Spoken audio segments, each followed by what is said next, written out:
Hi guys, welcome back to my channel. Welcome to a new video. In today's video, we're going to be discussing and comparing The Hills Have Eyes 1977 to The Hills Have Eyes remake 2006. So the original Hills Have Eyes in 1977 was of course directed by Wes Craven, and this was one of his earlier films. Now, a lot of people know Wes Craven for some of his later franchises like A Nightmare on Elm Street and Scream in the 80s and 90s, but in the 70s he seemed to be a little bit more into exploitation slasher type horror, a totally different genre than what he did later on in his career. And he also did Last House on the Left in the 70s, and both that and The Hills Have Eyes are a little bit unhinged. Now, I have to admit that the original Hills Have Eyes is not one of my favorite horror movies of all time by far. It feels a little bit like a Texas Chainsaw Massacre type of copy, and there are a lot of elements to it that remind me of Texas Chainsaw Massacre, which only came out 3 years before it. The original was also a very low-budget horror, it seems like, because the horror aspect was not quite as strong in the original as it is in the remake. The acting from the original, unfortunately, wasn't so strong either, and when I was rewatching this, I found it hard not to laugh at a lot of the scenes because they were funny whether they were trying to be or not, especially the interactions between some of the kids in this family. So let's go ahead and read the synopsis for the 1977 film. Wes Craven's cult classic about cannibalistic mountain folk, including the Carter family, who are on the trail of stranded vacationers in the southwest Californian desert. So in the original Hills Have Eyes, what happens is this family, which almost feels like the Vacation family at first because the movie is unintentionally funny because of the acting and the way the lines are delivered, and the dialogue is not the best anyway. But okay, I'm digressing here. They stop at a gas station and talk to the owner, and this is very reminiscent of the Texas Chainsaw Massacre, obviously. And then they go on to follow this route, which turns out to be some kind of like testing site for the military. So because there are some low flying planes, they crash their van, their car, and well, it's like a car and then RV attached to the back off the side of the road into the bushes, and they are therefore stranded in the middle of the desert. Now, once they become stranded, there are a very strange group of cannibals, kind of like, well, in the Texas Chainsaw Massacre, that are also kind of hillbilly-ish. Excuse me if that term is not the best, but I don't know how else to describe these people really. And they are for some reason dressed in a lot of like Native American outfits too, which is a little bit odd. And so our family is slowly picked off by these cannibals. They make a few grave mistakes that horror movie characters make, like splitting up. The dad decides to go walk in another direction completely alone. Bad idea. Splitting up is never a good idea. So I understand that this was one of Craven's earlier works. This movie to me just wasn't super great. There is not a lot of suspense, and the scares don't deliver the same way the Texas Chainsaw Massacre does, and I think it's trying to play off of that just a little bit too much. The acting kind of ruined a lot of parts of the movie because they were supposed to be serious. The last third of the film very much picks up, so this movie is slow for the first like 40 minutes or even longer, and then it really starts to pick up. But unfortunately, during the slow part, it does get a little bit boring, and it's just not very interesting or suspenseful during most of the runtime. Then things go haywire towards the end. So I rated this movie a 3 on Letterboxd. Unfortunately, I just couldn't bring myself to rate it any higher because there wasn't very many great decisions made in this film. I just had to change the camera battery, but I was saying that there weren't very many great decisions made here with the dialogue or anything like that. We have 2 teenaged characters, and they are just hilarious because we have a girl who just kind of screams her head off the entire time, and then the teenage boy is just yelling at her to shut up most of the time. He's also kind of like not communicating with anybody or telling them what's going on, and it all results in a big disaster at the end of the movie.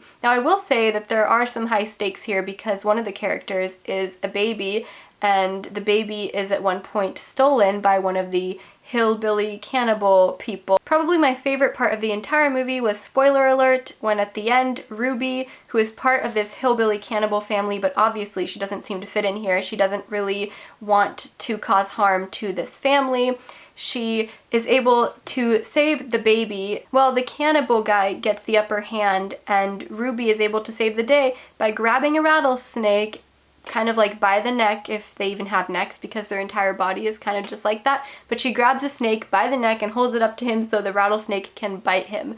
That has to be one of the best kills I've ever seen in a horror movie. I have never thought of that kill before. Just grabbing a snake, a poisonous snake by the neck and holding it up to somebody so that it can bite them. And that's not actually how he died. This allowed the other character to then kill him, but I think that kind of counts as a horror movie death per se, and it was very, very fun and creative. Now, I can't really give this movie too much hate. It's a low-budget 1970s film before horror tropes were really kind of played out too much, so I can't really say anything about that. And for what it was, it's an entertaining watch. It does get a little bit brutal at points. However, compared to the 2006 remake, which we will now talk about. So, The Hills Have Eyes 2006 remake, let's read the synopsis. It's directed by Alexandre Aja, I don't know. He's French. He's one of those directors that has done some of those extreme French films, which explains why this movie was so brutal and gory. So let's read the synopsis. Bob Carter and his wife, Ethel, along with five other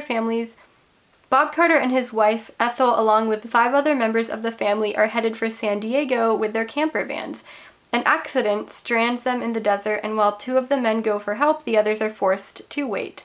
They're unaware that they've ended up stuck near the site where, decades earlier, nuclear tests gave rise to a group of mutant monsters who have developed a taste for human flesh. You guys, this might be one of the instances where I say the remake is even better than the original because of the higher budget. The acting was so much more believable, plus we get a lot more effects. So the mutant family, which I don't even want to really call them mutants because it feels kind of wrong. I mean, they are people who lived at a nuclear test site and were affected by the fallout of that.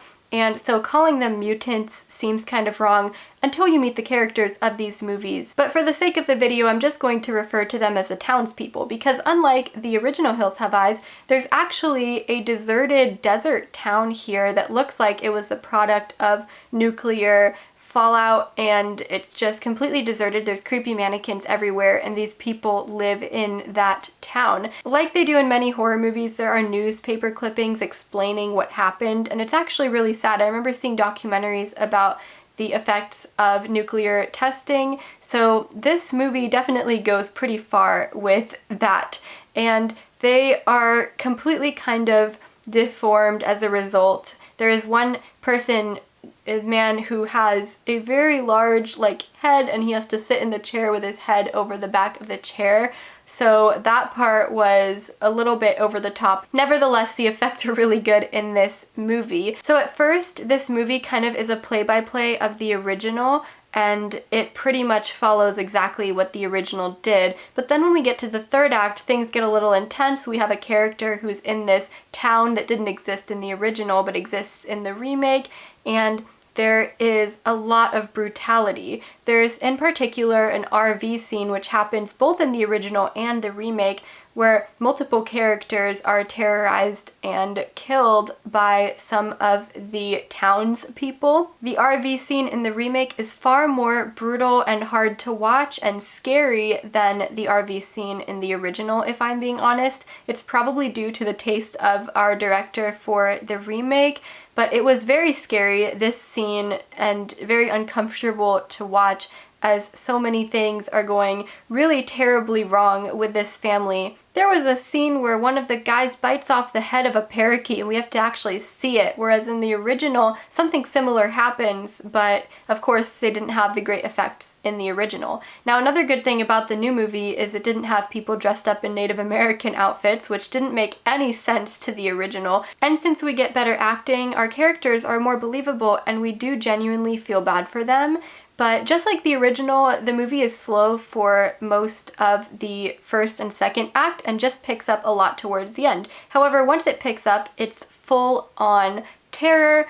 There are just a lot of things going on. There's no moments for our characters to stop and ponder or anything like that. It's just full on fighting against these cannibal townspeople. We have the same character, Ruby, who is now wearing this red cloak, which matches her name, Ruby, and she is more deformed in this movie, whereas in the original, the Hills people are not deformed, they are just crazy, I suppose, and there's a whole backstory to how they originated. Their backstory had to do with the gas station owner's son, who grew up to be some kind of monster. He was describing him like he was Frankenstein, who then escaped to live in the hills and started a whole family. And so that is the backstory to the original cannibals. But in the remake, since it has to do with the nuclear fallout and everything that happened as an effect of the nuclear testing site, it gives the cannibal townspeople more of a motive to actually go after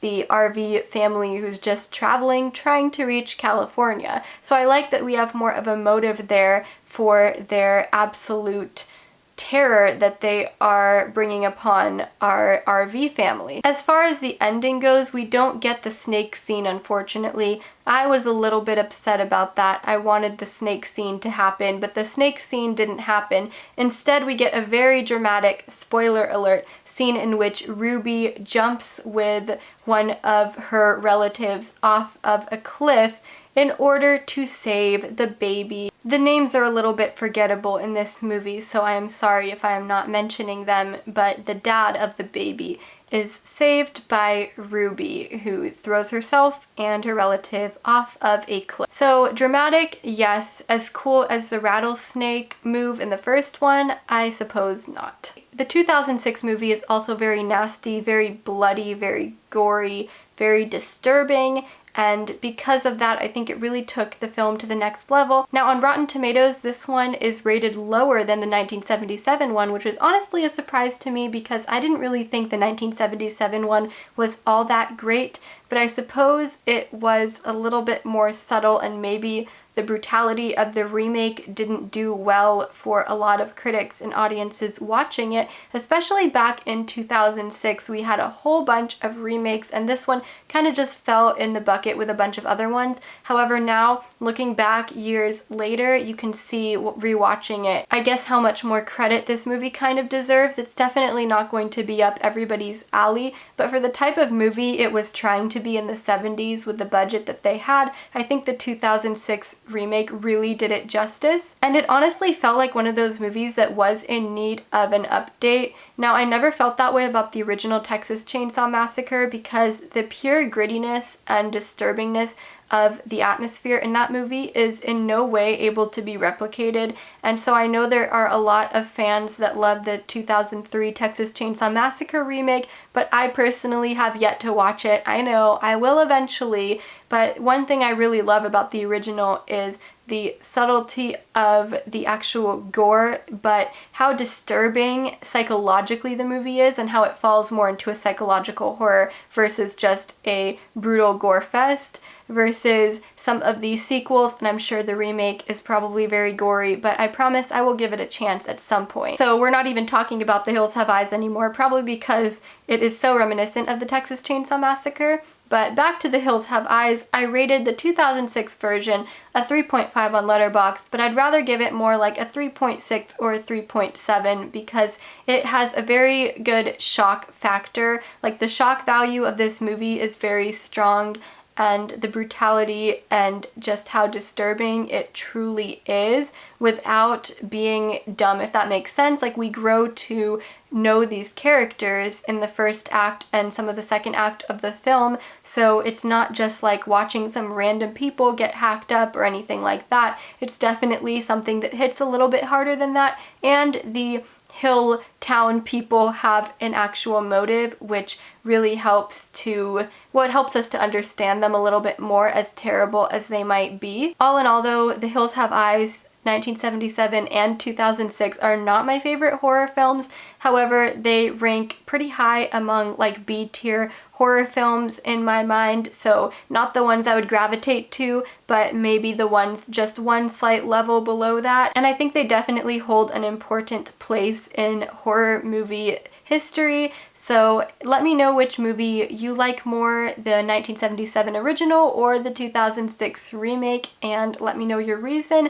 If your comment will contain spoilers, make sure you put a spoiler warning there in case anybody hasn't seen these. I talk free spoilers. It's going to be in the title, but I talk spoilers very freely in this video just because the movies are a little bit old at this point, and I feel like a lot of people have already seen them, but of course I included a warning just in case you haven't. Thank you so much for watching this video. If you have other remake versus original comparisons you'd like me to do, let me know in the comments down below, and I'll see you in the next video. Bye!